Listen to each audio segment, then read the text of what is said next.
Project for the Family. I'm April Ulmer, and I am thrilled to be sitting here with the founder and CEO of Unknown Athlete, Coach Lauryn Hutchinson. Welcome, Coach Lauryn. Thank you. I'm so excited to be here. Thank you, guys. Thank you so much. So just to tell you a little bit about Coach Lauryn. Coach Lauryn played with the Trinidad and Tobago senior national team for 12 years, playing at that highest level.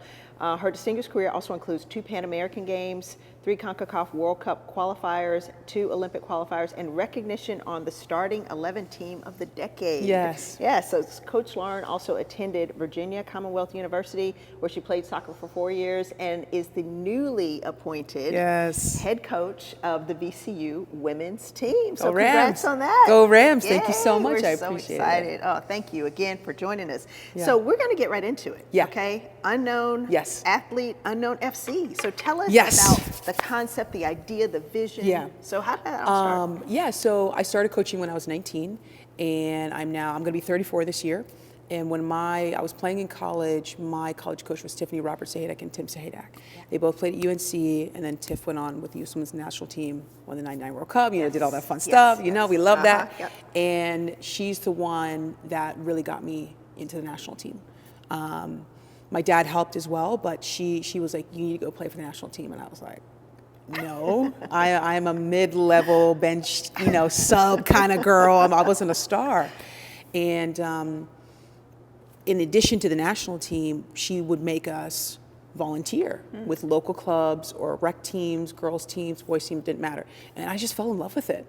And then when I went off to the national team, I'm just getting waxed by people like Alex Morgan and Abby Wambach, and I got VCU, and I went straight to international play. So there was no pro experience. I went straight there, and there was a big gap. And then I realized over a year and a half, when I actually kind of started to catch up to decently hang with the best in the world, decently hang, I knew that it was possible, because I wasn't this big star. I wasn't a big footballer where I was a true 10 and had all the pieces together. I was more of a raw player, very athletic, hard-nosed. But I realized in my international career that there needs to be more resources for players that aren't U.S. national team youth players. You know what I mean? Like, I ended up making it because someone saw something in me. So the only job that I could have on the national team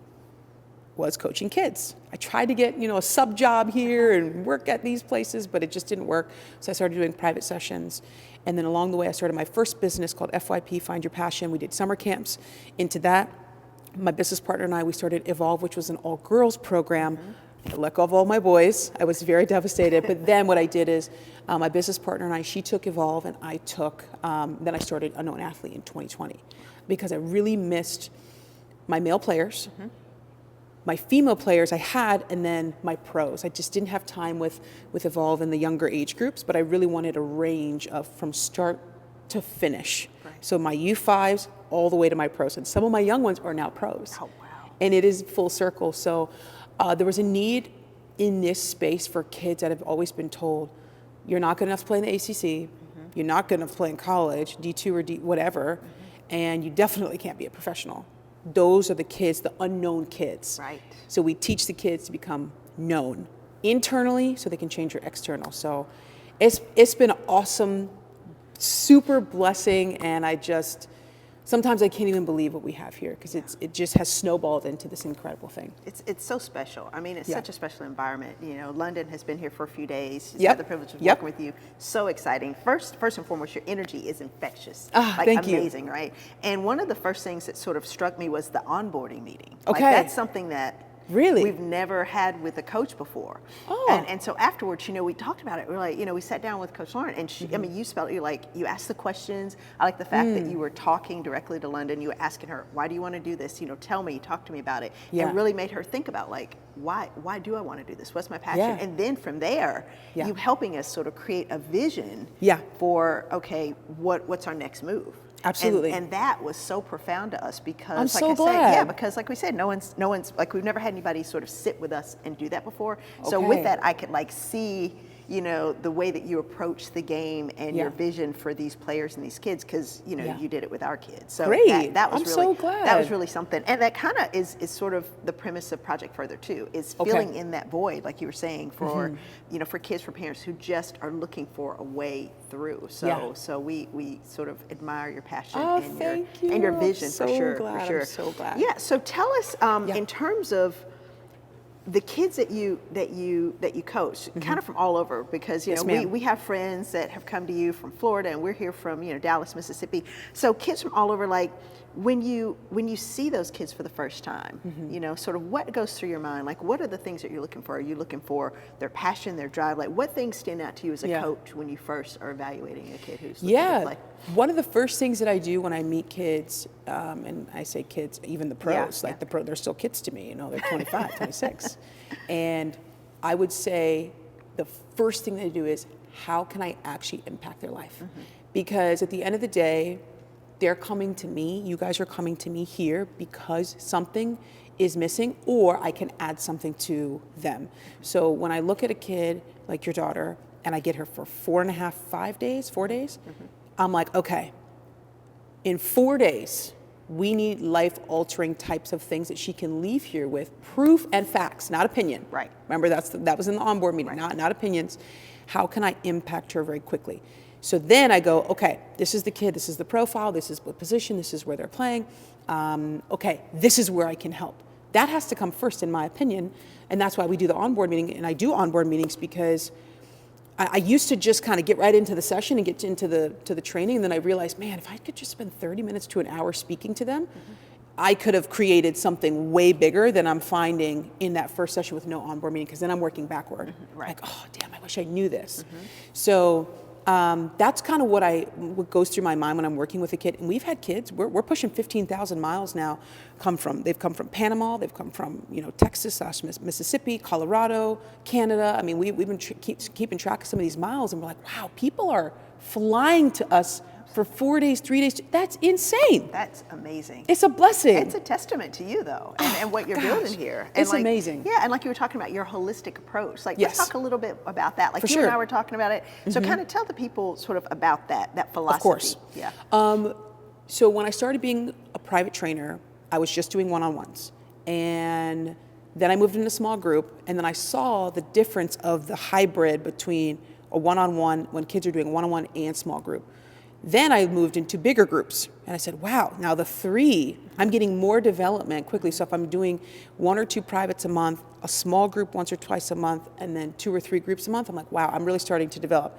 Then we started doing scrimmages and 7v7s. I'm like, okay, now I have them in gameplay. When I realized I started putting them in gameplay, I realized that there was still a massive gap between what they were learning from me and then putting into gameplay. So then we added 4v4. Those 2v1 moments, 2v2, 3v2, like those moments were so key in a player's development. So we added that into it, and 7s, and then 11s. Oh, wow. And then when we put it all together, we kind of became a hybrid between a club and a private training business. And that is when we've seen girls that I've been working with since they were 14. Once again, they were told they're not going to go to college. They ended up in the ACC. And one of them just completed their first year of pro. Oh, man. And one is now on trial with the USL club. So it's just that when we take those pieces, I think that's how we should be developing. And it's just kind of worked, but it wasn't planned that way. It's organically. Every time there's a problem, I'm like, how can I solve this? Right. And then we kind of put that together. So that's my kind of philosophy. You have to teach them the pieces, and then we have to make sure it's coming out in gameplay. Wow. And then, of course, the 11s was just so fun. Yeah. It's so fun. I hate to interrupt. I know you're enjoying this conversation, but do me a favor. Be sure to like and subscribe, because it helps us bring you more content just like this. Now, back to the show.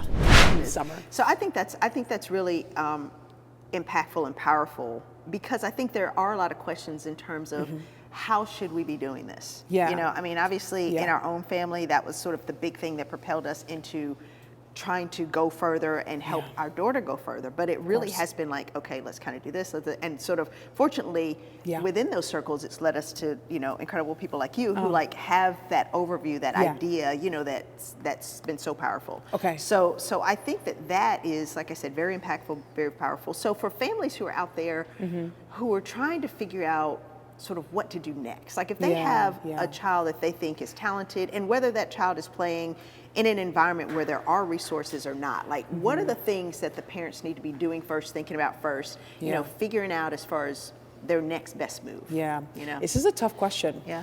I would say we have to find leaders that our kids light up about. I can sit here and tell you, they got to do this and they got to do that. My real deeper opinion and feeling on this is there's players that are going to be for me and not for me. I can't get through to them, but another trainer might.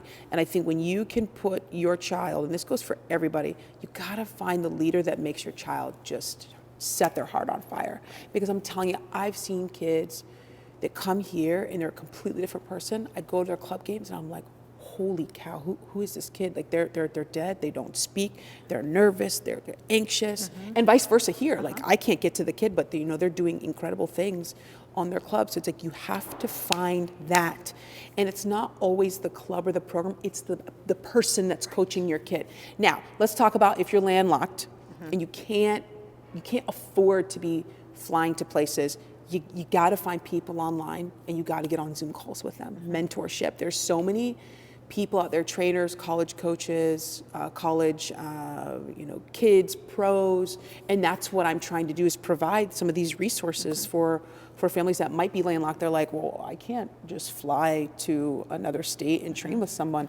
But I really think it's about finding the mentor and the leader that really makes their heart sing, because that's when you can see the growth, the real growth. Right. So that's my answer. Oh yeah, no, that's a great answer, because like you said, so it's about finding a coach that resonates with you, that is invested in the process with you, right? And then what we found is that because we started out locally, and we found those sort of private coaches who also saw something in her, and who did extra, and who poured into her, and who weren't sort of, they didn't have a problem saying, you know what, let me reach out to this person to get you with them, because I think they could bring something. So I hear that in you too, like focusing on specifically what the player needs as opposed to just the organization, because that can be variable. And then you also serving as a mentor, even if that means providing additional mentors or providing additional resources here, there, or wherever. For example, for your daughter, I'm connecting you guys with David Copeland-Smith, who, in my opinion, this is an opinion, okay, he is the best trainer. He has trained the best players in the world, men's and women's. He has a fact track record that sets kids up, and your daughter has very incredible goals, and he is someone that can actually sit with you. I would love to sit here and say that I can do that for her. I can do other things, but I can't speak on Peru national team, New Zealand national team, U.S. women's national team, U.S. men's, like I didn't train those types of players yet. But he is someone that can, so it's my job as someone that's in her corner to say, okay, who in my Rolodex can I send you to next? It's got to be Dave. It's got to be Dave, and that's the next step for you guys. And there's a few other people I'll connect you with, but he is someone that you have to go figure out what the goal is of the kid. And I'm going to go backward just a little bit because I have to say this. If you are a coach or you are a leader and you do not ask the kid and the family what they want, you are wasting your time and you are wasting their time. Here, I know every single kid's goals and what they want. Unless they're within their first kind of 30 days, we haven't had that onboarding meeting just yet, and they're in the program year round, and I'm gonna kind of see where they're at. But I know every single person's goal. I know if they want to go to college or not. I want to know decently if they are undecided in their major or not. Like that's the only way I can help you. How can I help you if I don't even know what you want? So I challenge coaches and leaders to start asking more questions. Hey, what do you see for your daughter?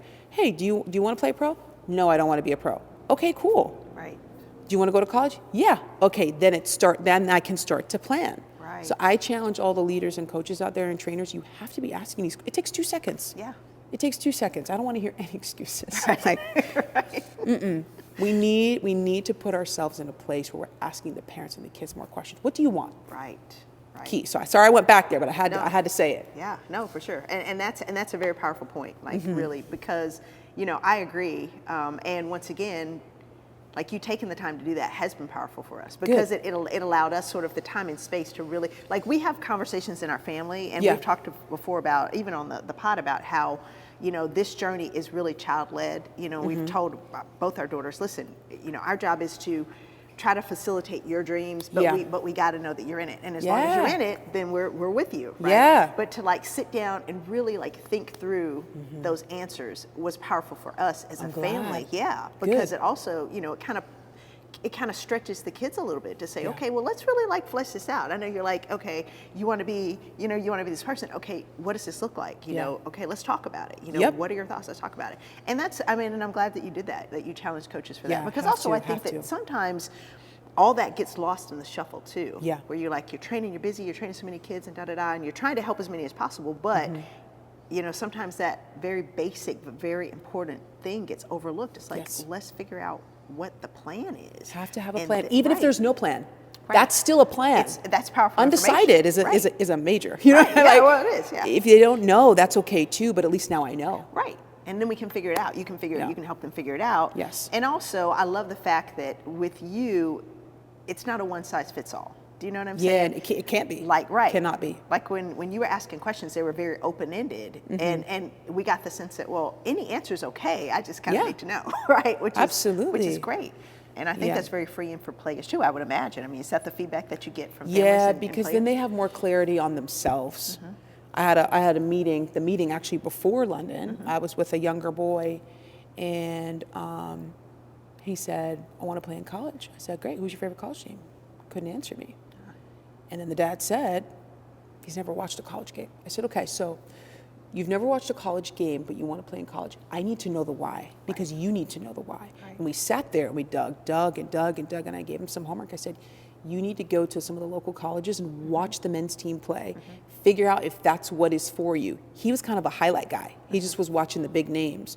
So to help him in his journey, I need him to see the real stuff, because he's just looking at the beautiful stuff with Messi and all these great players out there, and I need him to see the local leaders, the local kings that he could be, and to figure out if that's actually what he really wants. And listen, I've also in this program, we've had kids that go, you know what, you helped me figure out that I actually don't want this.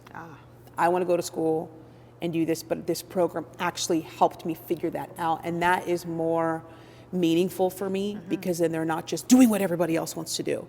It's massive, and it's my job as a coach and as a leader to say, okay, this is what you want, this is how you get your, it's not my job to comment on whether you can do it or not. Because coaches comment on that all the time, and it's like, oh, well, a teacher would never tell a first grader they can't be a firefighter when they grow up. So why are we telling young girls and young boys that they can't play for the U.S. Women's national team? It's not my job to do that. My job is to say, okay, this is what you're asking for, and then players go, oh, no, I don't want that. Or they go, okay, I think I can do that. That's my job. And that's what I also challenge a lot of coaches and leaders to do. Don't comment on it. This is what you have to do. It's up to you to do it. Yeah, I love that. Because, because I do think that happens. I mean, where, sometimes kids are told, well, you can't do this, or you can't do that, or, or that's crazy. Like, we've been told lots of times, like, that's crazy. Like, you're where now? Like, even when we initially started, and London was, we were taking her 2 hours each way just to, from where we live, to try to get a feel for, okay, what does this look like? Is this really what you think it is? Because we were all learning at this, and we all still are, you know. Yes, ma'am. But yeah, I think that's a powerful sort of thing that you said too about sort of what we should be doing as and also I think as parents, right, having the conversations with the kids, like making sure that as a parent, as a family, you're having those discussions and that it's child-led, because I think sometimes kids will get also sort of pigeonholed into that. And I think that, like I've obviously the literature talking about how girls at a certain age, tend to, and just kids in general, sometimes tend to kind of burn out or drop out of sports. And I think sometimes maybe it comes from that lack of clarity on the front end. It absolutely does, and the lack of leadership, not caring, or just caring, but like it's just kind of stale. So it absolutely leads to burnout, and we lose a lot of kids just because they're not in the right environment. Yeah. You wouldn't stay in a toxic relationship, right? Right. So we have to teach the kids and the parents, like, I understand it's landlocked and it takes money, but maybe you could just get a mentor on Zoom. Right. We are now in a space in the world where we can do that for very cheap. Right. Okay, so I think we have to do a better job asking the kids questions and probing with the parents and figuring out what is best for your kid. Because you only have one life. We're here. Yeah, yeah, absolutely. And I also think letting parents know that it's possible, right? It like is. you said, like it's not one size fits all. It's not like, well, if you're from this place or you don't have these resources, you can't do X, Y, or Z. It's just not in the cards. Like letting kids dream a little bit and then realizing, okay, now let's be creative about what this looks like. I think is also powerful. So that's massive. Awesome. My agent and good friend of mine, David Wilson, we had this conversation last night. He's like, Lauryn, there's no possible way that the best players just so happen to be slammers. Right. They're all over the nation. They're everywhere. It's just, unfortunately, some markets have better development, and that's what happens. So when I'm recruiting now, go Rams, I am going to be looking in different markets that people might not be looking in, because I'm looking for the diamonds in the rough, okay? They're out there, but it's not all at certain showcases. There's great showcases to go to, but there's so many kids in every single state, like your daughter, you guys had to move, that have it, but that get left behind. And that's what Unknown is about, becoming known. Known as humans and known as players. Love it. Love it so much. So what's next for Unknown? And what's next for you? Of course, you know, VCU. Go Rams. Very exciting. Very exciting. That's amazing and so well deserved. Yes. So what's next for Unknown is we just took a pro women's showcase team to the Carolina Ascent, who's one of our partners, and we're giving them opportunities to play at the pro level, get called in, so we play an actual 11v11 match. That was a few weeks ago. Next up is our April 5th game for our younger ones. It's the U18s versus our U18s. We will take, well, I won't because now I'm a college coach, but my staff will take, and my wife will take the girls and play against the Carolina Ascent for an opportunity for not only just college recruiting, but USL Academy contracts. Like, that's the whole point. And then Unknown this summer, we will have our team, which my wife owns, UKFC. I own UK Training, and we have our team through WPSL. The girls will play. I will have to stand in the stands and recruit for VCU. I am not allowed to, be a part of that program anymore. But they still have great leaders with our new head coach Charlie Mitchell. And then as far as the Rams, I'm in recruiting season, and I am looking for very specific players that are open-minded and that are ready to work. I am not messing around with these people. Go Rams. Go Rams. We are going to recruit heavy. We're going to go to the showcases, but I'm going to get into some different markets that maybe kids are not being found in. And I'm just going to, hopefully give back to this Richmond community here, because I want to give back because this is where I found my life. At 17, when I came here, this is how I became the person that I am. So that's what's next for me. Oh, so much exciting stuff. You cannot wait to see the Rams. Thank you so much. On the pitch. So we're definitely coming back for that. And so, once again, thank you so much for taking your time. Thank you. So just to close out, and like I said, this is more Lowe's thing he came up with. We always ask everybody for 3 tips that you would give our viewers as far as how to help their kids, their daughters go further. Like, what are 3 pearls that you would give? Okay, so advice to the parents. Yes. Number 1, I would say find that leader, help them find that leader that makes the kid just like, I want to talk to so-and-so. Like, what do they think? That's a huge difference maker, because of course, as parents, I'm not a parent yet, but I feel like one. It goes in this ear and it goes out the other. And then the mentor or leader can say the same thing, and that light bulb goes off. So you're there as the safety net, but parents, find that leader. And if you can't find it, reach out to me, reach out to her. I know a ton of people. I don't know everybody, but I know quite a few that maybe I can just kind of, help with. Second thing is, I think we need to, as parents, have those conversations, but I would also push our clubs and our local leaders to be asking those questions. So it's tough, but you might have to sit down with the club and the coach and be like, listen, my daughter or my son, whoever, really wants to explain to you what they want. You might have to kind of drive the conversation, because unfortunately, not everyone's going to go ask those questions. It'll also develop more of a connection for the coach and the player. I hope they do it. Some coaches are not open to it. They're not open to it, but I would definitely do that. And then I would tell the parents to help the kids. I actually got this advice yesterday, to be more stubborn in what they really want. You have to support your kids in what they want. If they want to play for a national team, go find someone that believes that as much as they do. Because the minute you let a leader or a teacher or a coach into your life and they're like, yeah, like she just doesn't have it, Right. it's immediately ruining their future. We have to be stubborn in the things that we want. We have to get up and live the life that we want. We have to be passionate and have energy, because we only get one time. Right. We have to do this. So as a parent, I would say encourage that. And actually, I'll give one more. I'll give a fourth. Okay. I'll give a fourth. Bonus. Sorry. I would say after games and after practices, this is what I've started doing with my staff members and my players. Do not tell the kids how they did. Ask them what they're proud that they did that day. Hey, give me 2 things that you're proud of that you did today, and why. And then just let them go with the flow. And if they ask you questions, okay. But I've been doing that more with my players, even if I don't think they played well. What are you proud of, though? What did you do today? Oh, coach, I did this and this, but I had a rough day because of this, and this. Okay, because now they're taking accountability. Because when I go to them and I'm like, you played like crap, and you did-da-da-da-da, and you did-da-da-da, and they just hang their head, and sometimes then they push back on me, okay? When I kind of came back here and said, what are you proud of? They always still end with the negative, but now they're taking accountability. It's just a little roundabout way that I've been working with some of my players and staff members. So I would say that's my 4th bonus. Nice. Yes. Nice. Awesome. Awesome. Well, like I said, thanks again. Yes, And thank you, everyone. Best of luck with you at VCU. We Thank can't you. wait to see all the amazing things that you do and the continued impact that you have I on appreciate all it. these kids and in this community. You're Yes. amazing. Oh, and what thank you're doing you. here at Unknown Thank is you so much. amazing. My pleasure. Thank you. All right. Can I do that? Yes.